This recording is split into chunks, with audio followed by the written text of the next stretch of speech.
Hi, I'm Misty Velasquez, and this is Ojai Valley News in Depth. Joining me today are two very special guests, John and Tony Perry. Thanks for being here, guys. We're delighted. We're delighted. Well, I've been trying to get Tony to come in for a while, so I'm glad you finally came in, both of you. So you guys have been known around town for lots of different things. Of course, you see Tony quite often at the Village Jester performing and lurking around. And John in various, acting commercials and Ojai Valley Boys. I know now you are the Perry Brothers Band. Yes, so you guys have always had music in your lives. Tell us about the early days. Well, our family sang, and we sang as a family, and it was really pretty great because our father was a great lead singer, and our mother taught us to sing harmony right away. Tony got it.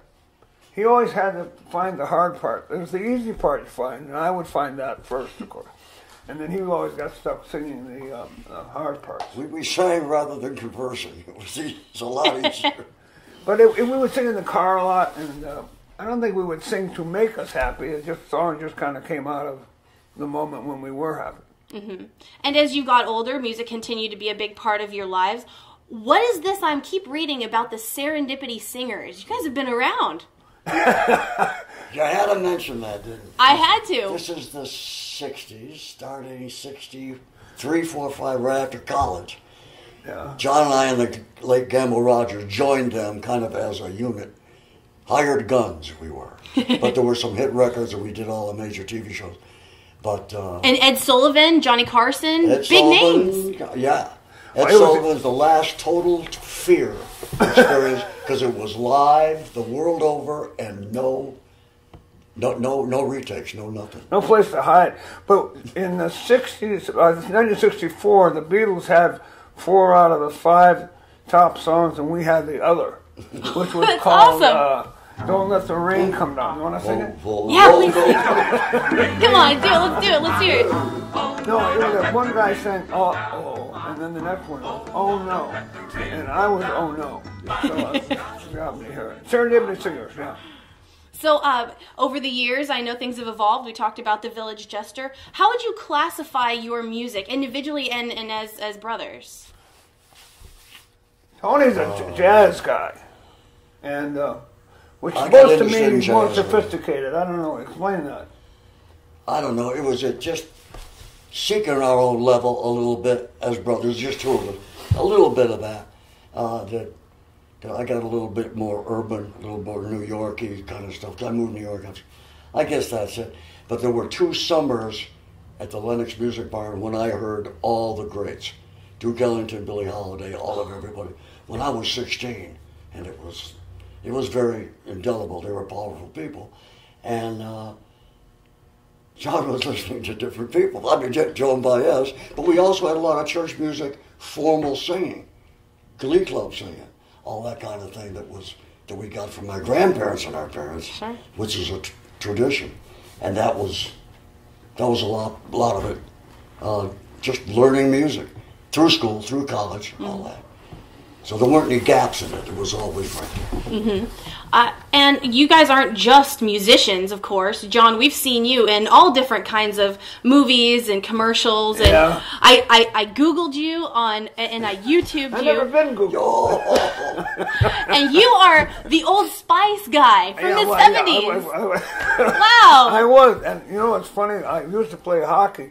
And during the warm-ups, I'd skate by the other team's bench, and they'd all whistle Old Spice song, which is telling me they're going to whack me when I got out there.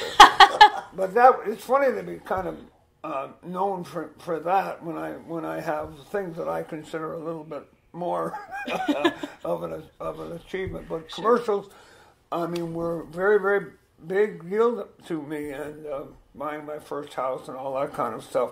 Sure. But the bigger joys, I think, came from acting. I did the Leonard Bernstein Mass for John Kennedy at the Kennedy Center and at the Met in New York, and the Academy, the Philadelphia Academy of Music, which those are big stages, and just a real thrill to perform at. Mm-hmm.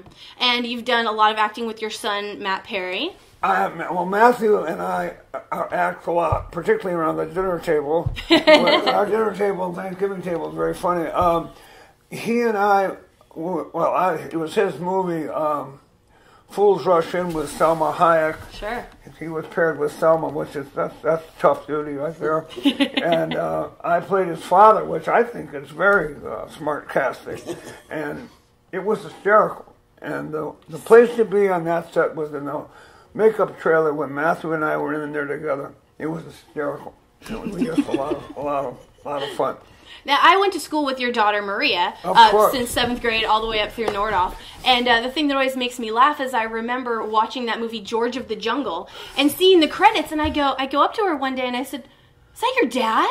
And she goes, "Well, yeah." And it's like it's no big deal in the world.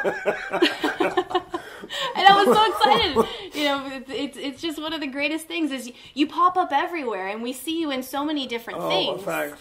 And one of the real big things I know for you guys a few years ago was a Perry Home Companion, which was a Theater 150 benefit. You got the whole family together. Matt and Maria and Debbie, your wife, was there, and the two of you, of course. Well, the toughest part of it, was that we didn't get to record anything. Oh, well. For obvious kind of reasons. But so that's in the cosmos. But it was a wonderful show. But remember who stole the show was Debbie's mother, Molly Boyle, who has since passed. But she was hysterical, and she was supposed to come on stage and do a bit with Mathew, but she got too nervous, so she thought she'd stay in the wings. So this is during the show, and Mathew, Molly, if they can't see you, they're going to think I'm talking to nobody, which means they're going to think I'm crazy. So finally, she came on stage, and it was wonderful, wonderful fun. We had everybody. Yeah, and you guys did singing. I know you guys did all different kinds of things during that. You have some stuff coming up here, November 12th. Are you going to be bringing the whole family out again? Yes, it is an event at our house called For Good Direction Farms. It's a racehorse rescue, retraining, and rehoming. We find new places for racehorses that have been terminated, kind of at a track, and this avoids the slaughtering of racehorses, which is now illegal in the United States. And we're going to have buggy rides and introduce people to the horses that we're saving. And then we're going to sing, and you've got some guests, Mia, I guess. Yes, and we've written a song especially for the occasion. It is yet to be premiered. He hasn't even heard it yet. See, he says it. I don't know what the song is. Well, I'll teach it to you, I promise. Did you write it already? Yes, I did. It's called Hold Your Horses. Hold Your Horses. That's right. Good stuff. Yeah, so it's November 12th at 2 o'clock at our house on the bottom of Sulphur Mountain Road, and we'd like everybody to come and support the horses, have fun, listen to music, and see the place. Hope it's a nice day like today. And of course, this is a triumphant return to music for you. You had some health issues. Well, it started when I got bucked off a horse and broke a bunch of ribs. That was fun. And then sounds like it. It sounds strange, but during that time I was diagnosed with cancer, and I'm only talking about it because you kind of form a group of people who survived this thing, and it was, maybe you can hear my voice, it was oral and throat cancer that I just had my third clean checkup on. And the only reason really to mention it is that things are amazing now, and people survive things that we didn't used to. So I sing now. It's a little scratchy, but it's a very happy scratch. And I'm scratchy anyway, so it works out perfectly. I was born scratchy, so now it's fine. It's fine. And it isn't what you do, it's who you are. There you go. We're not that scared about carrying out. I'll tell you that. Well, I'm really looking forward to your scratchiness on November 12th. I wouldn't miss for the world. Yeah. Thank you for having us. Absolutely. Thanks again, guys. I'm Misty Velasky. This is John and Tony Perry. This has been Ojai Valley News in depth.